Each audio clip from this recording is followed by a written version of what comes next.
I am Syed Hasnain Shah. So as you know, this channel is about financial health as well as physical health. So today we are going to talk about an interesting book on financial education called Rich Dad, Poor Dad by Robert Kiyosaki.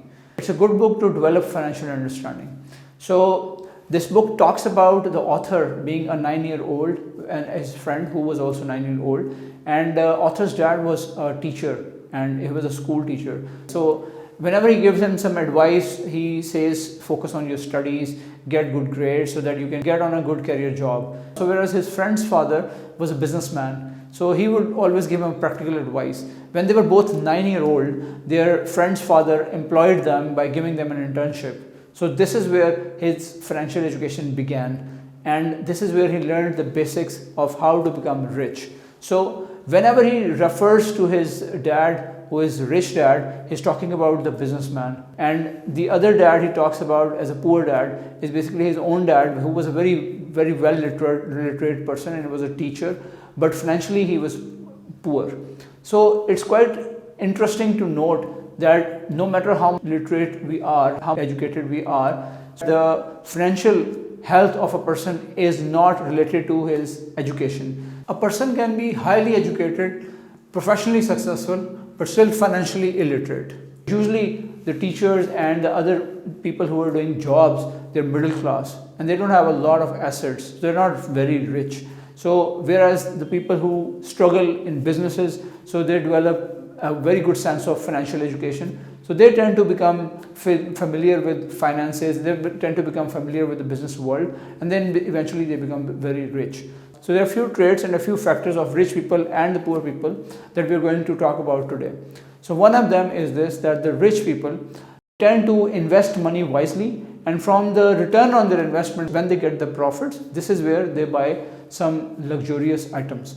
Whereas poor people and middle class people, whenever they get some money by their job, day job, at the end of a month, they go and buy luxuries like LCD or LED TV and a good car. So these are primarily the buyings that they do using installments.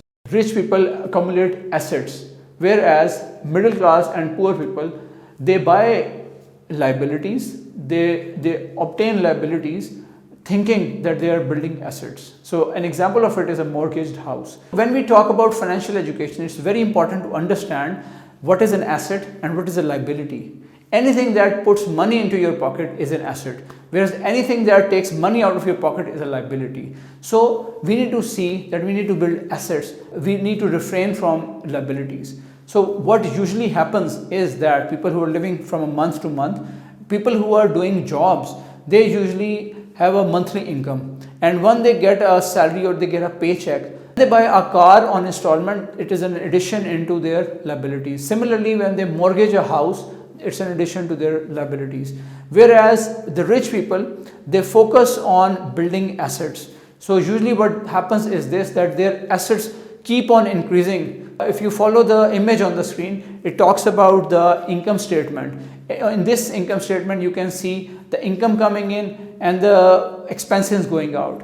So whereas we can also see the balance sheet. So balance sheet talks about what are the assets that you have got and what are the liabilities you have got.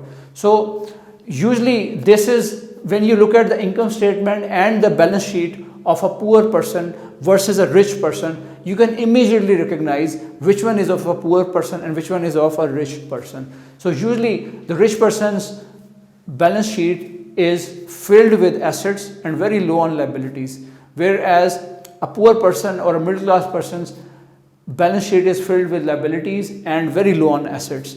So similarly, when we see the income statement, so you see that the income of poor people is very low, whereas their expenses column is quite big. So similarly, when we talk about the rich people, their income is high, whereas the expenses they keep under control. So these are differentiating factors between the rich people and the poor people. It's not how much money you make, it's how much money you keep. A few other bits that we need to keep in mind. How do we go about building financial education and financial understanding? So important thing is to learn about accounting and to learn about mathematics. Similarly, you need to recognize some opportunities which come your way, which are investment opportunities. So even if you're working and you're doing a day job, you should be able to spend some time in the evenings trying to do some wise investments.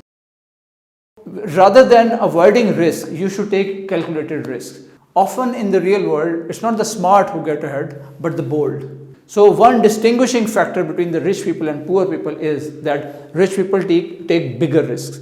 Usually they are offered opportunities which are risky, but which are also high gain. Similarly, poor people, they try to avoid risk all the time. As a result of that, they don't take up on any of the opportunities that they come their way. So they remain poor. For most people, they don't win financially because the fear of losing their money is far greater than the joy of being rich.